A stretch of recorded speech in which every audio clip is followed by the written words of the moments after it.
Kiss Mafia, welcome. I'm happy you're here. Listen, I just want to say, to anybody that's been listening at all, it warms my heart to think that you would take time out of your day to listen to my ramblings on Kiss. It means a lot to me. It means the world to me. And it's just a passion project, and that's why I'm doing it. I got a lot of things on my mind when it comes to this. Kiss has been in my life for over 40 years. So, yeah, there's a lot there. And I just want to get it out. And thanks for joining me. I really, really do appreciate it. Today, we're going to be doing our first ever album Deathmatch between Kiss Destroyer and Rock and Roll Over. Two fantastic albums that turned 50 this year. So, do they stand the test of time? We'll see. I mean, they do. Spoiler alert, they do. They're great today, still. So, I'm going to talk about the rules of engagement, how I'm going to rank these albums and everything like that. But first, I want to go back to the beginning. So, Kiss comes out with their first album in 1974. It's a very little fanfare. It's a good album. There's some great songs on there that eventually become staples in their tours and their concerts. But it just, it didn't click at first. Then they released Hotter Than Hell, which is notoriously underproduced. It sounds like someone just pressed, click on a tape recorder, and that was the whole album. But to me, that's the charm of it, to be honest with you. That's what I love about it. But the songs were great, but they weren't translated. And then they come out with Dress to Kill, and, little sharper production, but still nothing really happening for Kiss. They're throwing everything at it, and nothing's really taking. So Casablanca Records, notoriously at the time in 1975, was in a little bit of financial difficulty. So they took a gamble on Kiss. They said, we know there's something here, and not everyone has seen it. So they decided to do a double live album, which was not done at that time in 1975. In fact, it sparked a revolution of live albums after that. But Kiss doesn't get enough credit for that in my mind, but so be it. But they released Kiss Alive, which is basically the greatest hits of those three albums, and it was massive. Just huge. Overnight sensations, selling out arenas, like they've now arrived. And with that comes a lot of pressure, like, oh, well, how do we follow that up? Right? I mean, what do we do now? So they came out with Kiss Destroyer, produced by Bob Ezrin, which in a lot of people's minds was, very overproduced, very opposite of everything they'd done up to this point. But it was hugely successful. Like, it was just commercially, critically acclaimed. Like, it was, one of those albums.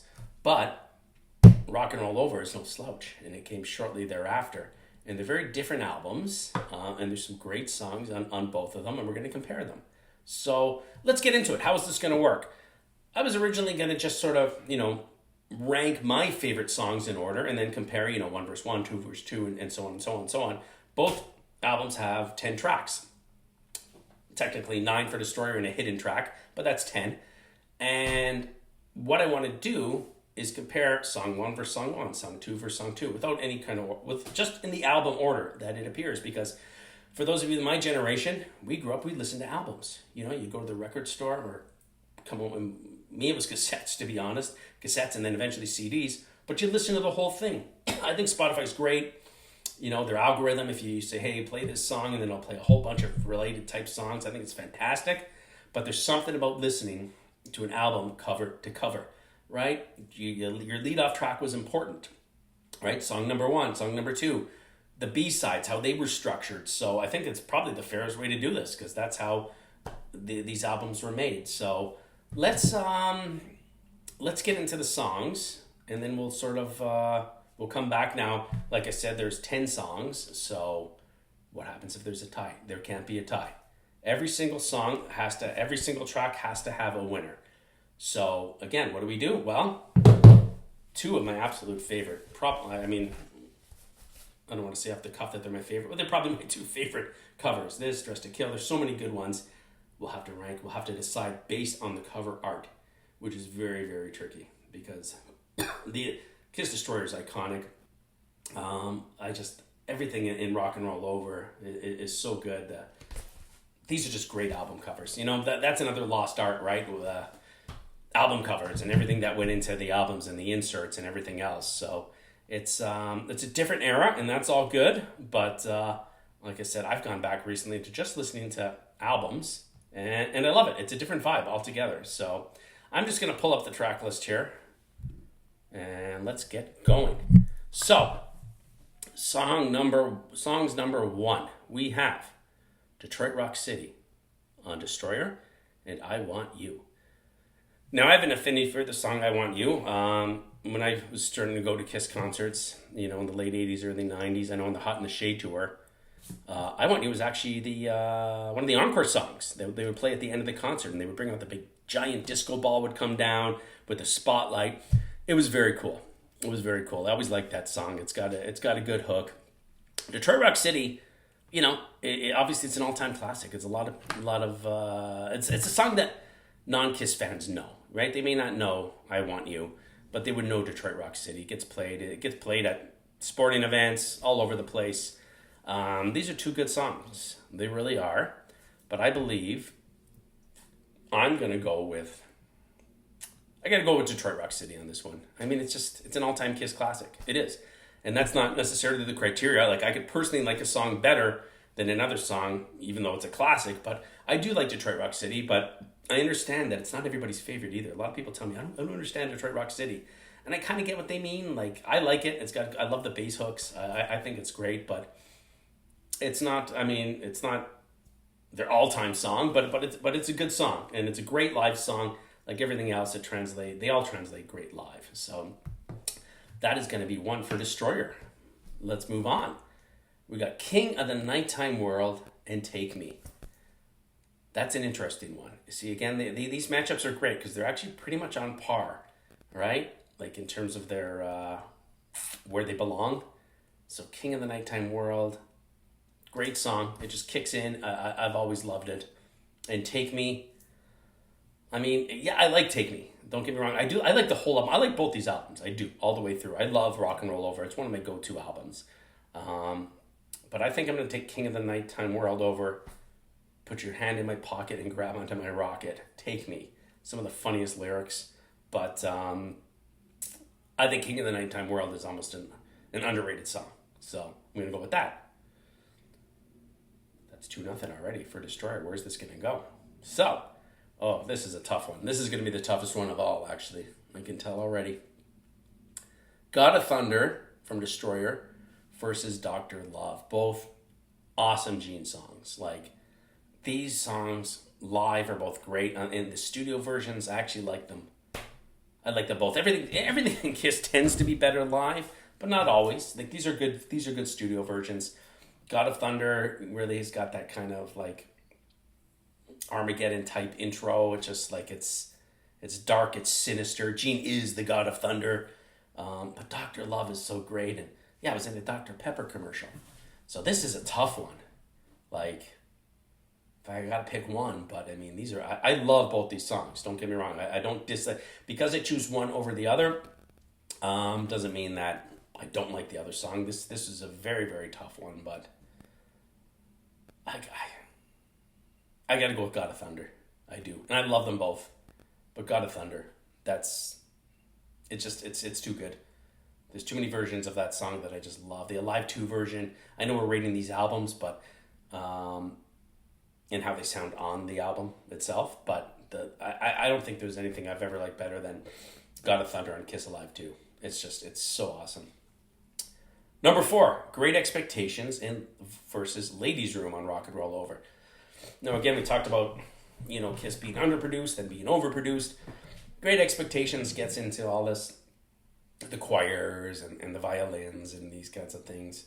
It's just not for me. It's not my thing. If you like it, that's awesome. I don't hate it, but I'm going to take Ladies' Room over that every day.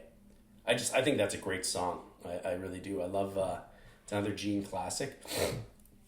I love the Houston 77 version of that great live show. And in fact, this is kind of interesting. I have this thing from published in 1977 called Kiss Easy Guitar. And what that does is it's no tablatures. It's just the chord progressions and things like that. So for both Kiss Destroyer and Kiss Rock and Roll Over. It's great. It's got the lyrics. It's got the time signatures and all that stuff. Like I said, no tablature, but just, it's got the chord progression. So one interesting thing in here that in this book from 1977, if you look at the lyrics for Meet Meet You in the Ladies' Room in true Kiss fashion. A lot of hidden meaning there. Meet, Meet, and then Meet, Meat, Pure Gene. Meet You in the Ladies' Room. But other than this book, I can't find the lyrics written that way anywhere else. But that's what I'm going with. So I like this song. It's a good song. It's catchy. Now we've got from Destroyer, Flaming Youth, and Rock and Roll Over, Baby Driver. I like Baby Driver. I'm a big Peter Criss fan. I think he does a great job. This is a good song. But to me, Flaming Youth is a criminally underrated Kiss song. It really is. I think that should have taken place of King of the Nighttime World. I do. I like King of the Nighttime World, but Flaming Youth, that's a great jam. I'm going to take that over Baby Driver, even though I do like Baby Driver. But you got to pick one. This is Deathmatch, people. You got to pick one. Sweet Pain off of Destroyer. Love 'Em and Leave 'Em. Again, I'm not into that. The choirs and the things. Like it has a time and a place. It's all good. But if I have to pick one personally, I love Love 'Em and Leave 'Em. I love the video with Gene running around. I think it's a good tune. I don't hate Sweet Pain. I just don't love it. I remember the first time listening to this album when I was young and just being like, what are they doing? Like, what is this? It was different, but not in a bad way, but I didn't love it. That's me. A lot of you probably prefer that over Love 'Em and Leave 'Em. That's cool. Whatever you like, it's all good. That's what makes the world go around. Oh, now we got another heavyweight one. Honestly, this is actually going to be tricky. Track 7 on each album. Destroyer, Shout It Out Loud, versus Rock and Roll Over, Mr. Speed. Mr. Speed, for the hardcore Kiss fans, we love this song, man. This is great. I saw Mr. Speed, the Kiss tribute band, last year at the Kiss convention, and they were fantastic, by the way. Shout out to them. Mr. Speed's a great hook. It's a great song. It really is. I like it a lot. There's nothing I don't like about it. Shout It Out Loud is an all-time, that's appeared in movies and TV shows and stuff like that. It doesn't necessarily make it better, but I think the way I'm thinking about this is if I'm talking to someone, they say, well, play me a Kiss song to try to convert them to being a Kiss fan, I'd probably play Shout It Out Loud. I think it's a classic tune. It hits on every level. It really does. And I love Mr. Speed. That couldn't be closer. Between that and God of Thunder and Dr. Love, that's a really, really tough one. Mr. Speed loses by very, very little. I'll say that, okay? So, going back, before I forget, my next song, I mentioned that there was 3 songs that made the Billboard Top 100 out of these albums. Kiss's top 5 songs on the Billboard Top 100, 3 of them were on these 2 albums. 2 of them were on Rock and Roll Over, and one of them being Calling Dr. Love, which I meant to mention earlier. And then the next one, their number 1, whether you like it or not, Kiss fans, the biggest Kiss song of all time is Beth. It just is. That was a massive, massive hit. Even though I Was Made for Loving You was their only song with over 1 billion streams, this was definitely their biggest song. No question about it. Whether we like it or not. And that is going against See You in Your Dreams. So, good song. Beth, I'm gonna take Beth. Not everyone loves Beth, but Beth really did bring them even more to the masses. So the story famously goes that Kiss sends their single to Detroit Rock City out to the radio stations. And on side B, they put Beth. You always put, in the old 45s, right? You have your single, and you got your throwaway song on the back. So they thought it was a throwaway song. The radio stations started flipping the record and playing Beth, and Beth was huge. I like Beth because I like Peter Criss. I like them all, but seeing Peter Criss sing that live was just awesome. And it's a spectacle, and I'm going to take it. It's just way, way more iconic, and in my mind, a better song. I'm not I do like ballads, but I prefer the hard rock for the most part. But you can't deny that song. You just can't. Again, it really was their biggest song. And let's do it. We got other two good ones here. Tracks number 9, we have Do You Love Me and Hard Luck Woman. Do You Love Me? There's a great cover of that by Nirvana, going back. And Do You Love Me? Yeah, it's got a good hook. The drumming intro's nice. It's good. Hard Luck Woman.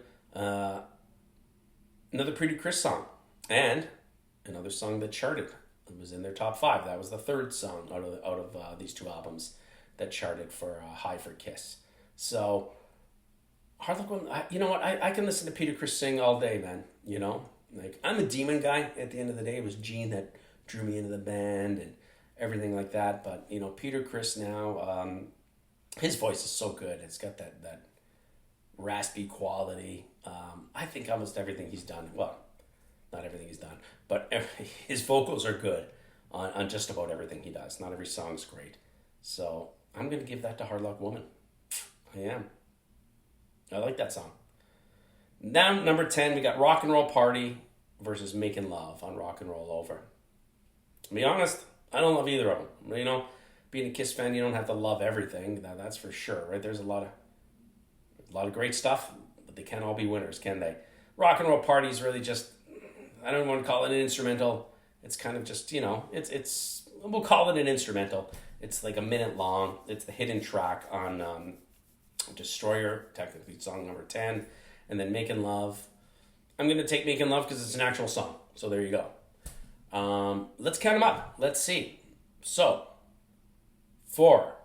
there's 10 tracks. Destroyer, I have 1, 2, 3, the first 3.